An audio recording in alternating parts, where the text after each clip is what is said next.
दोस्तों हम लोग अपनी लाइफ के 24 साल या कई कई केसेस में 26-27 साल और अगर डॉक्टरी कर रहे हो तो 30-30 साल तक हम लोग हमेशा पढ़ते रहते हैं।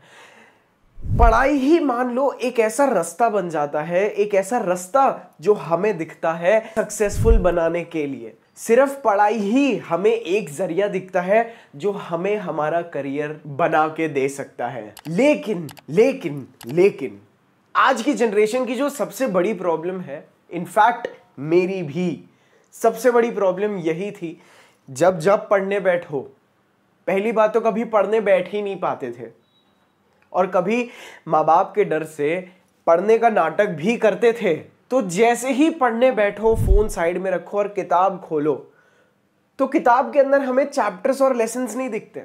किताब खोलते ही हमारे दिमाग अपने आप खुद के ही पन्ने पलटने लगता है। कभी लगता है क्या पूजा मुझे हाँ बोलेगी, कभी आप सोचते हैं कि रिया मुझसे पटेगी कि नहीं, कभी आपको लगता है कि दीपिका ने मेरा दिल क्यों तोड़ा। जैसे ही पढ़ने बैठते हैं, शुभम ने क्या बोला, अभिषेक ने क्या बोला, सुजय ने क्या बोला, इन दोनों की आपस में क्या चल रही है, इसकी हिम्मत कैसे हुई मुझे ये बोलने की। या मेरे दिमाग में यही चलने लगता कि मैं पतला क्यों हूं, मोटा क्यों हूं, छोटा क्यों हूं, लंबा क्यों हूं, काला क्यों हूं, गोरा क्यों हूं। और ये वही कॉमन चीजें हैं जो यंगस्टर्स को पढ़ने नहीं देती हैं, जिसकी असली वजह यह है कि हमारा दिमाग एक पहेली है। हमारा ब्रेन कंटिन्यूअसली प्रॉब्लम्स को सॉल्व करने के पीछे लगा रहता है, जबकि ये एक बहुत स्मार्ट चीज है, लेकिन यही हमारा पॉजिटिव साइड हमारे करियर में एक बहुत बड़ा बैकलैश ला के दे देता है, हमें फोकस नहीं करने देता है। और बहुत सारे बच्चे इतनी ध्यान से पढ़ पाते हैं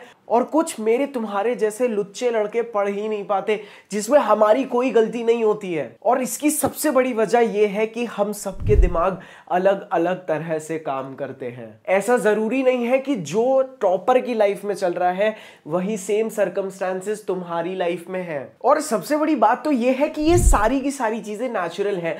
पढ़ते बैठते ही जैसे ही पढ़ने बैठे या तो हमें भूख लग जाती है या खाना खा ले तो नींद आने लगती है। और अगर सब कुछ सही चल रहा होता है तो फोन के वो नोटिफिकेशंस आ जाते हैं और कभी कभार तो हम लोग ये देखने के लिए फोन उठा लेते हैं कि नोटिफिकेशंस क्यों नहीं आ रहे हैं। तो ये जो हमारे अंदर की सारी आदतें हैं, इच्छाएं हैं, हमारे मन का भटकना है, हमारे मन का प्रॉब्लम्स को सॉल्व करना है, इन सब को इग्नोर करके अपने करियर पे ध्यान देने के लिए मेरे पास आपके लिए दो राय है। नंबर 1, या तो आप अपने अंदर की सारी इच्छाओं को मार गिराओ और हर चीज को इग्नोर करके बस अपनी पढ़ाई पे ध्यान दो, जो मेरे हिसाब से एक बहुत मुश्किल काम है। और अब मैं वो दूसरी चीज बता रहा हूं जिसने मेरी लाइफ बदली।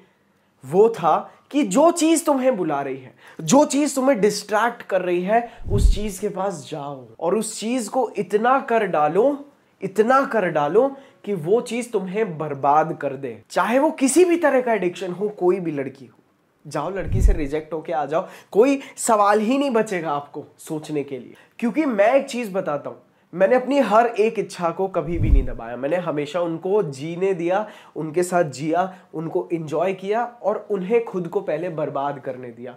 जी हाँ, मैं पहले उन इच्छाओं की वजह से फेल हुआ। उसके बाद जब उन इच्छाओं से मुझे नफरत हो गई, तब मैं अपने करियर पे इस तरह से फोकस कर पाया जिस तरह से शायद इस दुनिया के बस 1% लोग कर पाते हैं। और ये होता है एक एक्सट्रीम वे जो मैं आपको एडवाइस कर भी रहा हूं और नहीं भी कर रहा हूं, क्योंकि मैं आपको पर्सनली नहीं जानता हूं, बट ये भी एक तरीका है। आपने कभी खुद ही नोटिस किया होगा कि जो क्लास के सबसे हरामी और सबसे शैतान बच्चे हुआ करते थे, वो अचानक से एकदम से बहुत ज्यादा सुधर जाते हैं, एकदम से टॉप मारने लगते हैं। ये बात तो मेरी सबने देखी होगी। और ये चीज एक फेलियर का ही रिजल्ट होती है। तो फेलियर, मैं ये नहीं बोलूंगा बहुत अच्छी या बुरी चीज है, बट फेलियर इज इंपॉर्टेंट, ताकि जब आप फेल हो जाओ ना तो आप एक्चुअली अपने पैशन और इंटरेस्ट की तरफ अपने आप इंक्लाइन होने लगते हो। आपके अंदर एक ऑप्टिमिज्म डेवलप हो जाता है, आपके अंदर एक इम्यूनिटी डेवलप हो जाती है कि दूसरे क्या सोचते हैं मुझे कोई फर्क नहीं पड़ता है, एंड में मुझे क्या चाहिए वो मैटर करता है। और ये सब चीजें फेलियर सिखाती है। जब दुनिया आपको नीचा दिखाने लगती है ना फेल होने के बाद, तब जब आप अकेले बैठते हो, जब आप अकेले बचते हो ना वो सैडनेस और डिप्रेशन में, तब आप एक्चुअली एक सुपर ह्यूमन बन जाते हो। अब वो आपके ऊपर है कि आप उसको किस तरह से लेते हो। और दोस्त, एंड में मैं बस इतना बोलूंगा, बिल्कुल फ्रैंकली बोलूंगा भाई, देखो ना तुम जानते हो ना मैं जानता हूं कि हम इस दुनिया में आज हैं कल नहीं रहेंगे।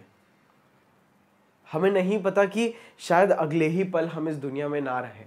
तो अपनी जिंदगी का ऐसा कोई भी पल जो आप उदासी, चिंता, सैडनेस, फ्यूचर की टेंशन, पास्ट का डिप्रेशन, इन सब में आप जो भी टाइम वेस्ट कर रहे हो ना, इसकी वजह से आप आज को खो रहे हो, अभी खो रहे हो आप, जिसकी आपको अभी वैल्यू नहीं है। आपको इस दुनिया में और कुछ आए ना आए, लेकिन अगर आप इस तरह से जीना सीख गए कि मुझे पता नहीं कल हो ना हो, तो आज का जो मोमेंट है उसमें अपनी खुशियां बटोरो, अपने माँ बाप को खुशियां दो, उनके लिए हर वो काम करो जो वो कभी सोच भी नहीं सकते थे कि आप कर सकते हैं। उनके साथ एक एक मोमेंट को चेरिश करिए, ताकि कल ना चाहते हुए भी कोई मिस हैपनिंग हो जाती है तो कुछ टाइम तो आप सैड रहेंगे, बट एक टाइम के बाद आप इस तसल्ली के साथ जी पाएंगे कि मैंने एक एक पल को बहुत प्यार और बहुत खूबसूरती से जिया। तो करियर की टेंशन लो, लेकिन भले ही आप 1 लाख कमाओ या आप 10 करोड़ कमाओ, आप खाओगे तो दिन में 6 या 8 रोटी ना, कोई आप 50-50 रोटियां तो खानी शुरू नहीं कर दोगे। तो मेरा बस यही कहना है कि या तो आप इस जिंदगी के बहाव में खुशहाली से जियो, या तो आप इस बहाव के विपरीत तैरो। लेकिन खूबसूरती यही है कि जब आप उल्टा तैर रहे होगे तो भी आप जिंदगी के बहाव में ही होगे। तो दोस्तों, आज के लिए बस इतना ही। मैं उम्मीद करता हूं आप लोगों को ये वीडियो पसंद आया होगा। अगर आप मेरे चैनल पे पहली बार आए हैं तो आइए, सब्सक्राइब का बटन दबाइए, नोटिफिकेशन वाली बेल ऑन करिए, और हमारे इस सफर में हम लोग एक साथ मिलके खूब मस्ती करते हैं। तो मिलता हूं मैं आप लोगों को ऐसे ही एक जबरदस्त वीडियो में। I love you all, bye.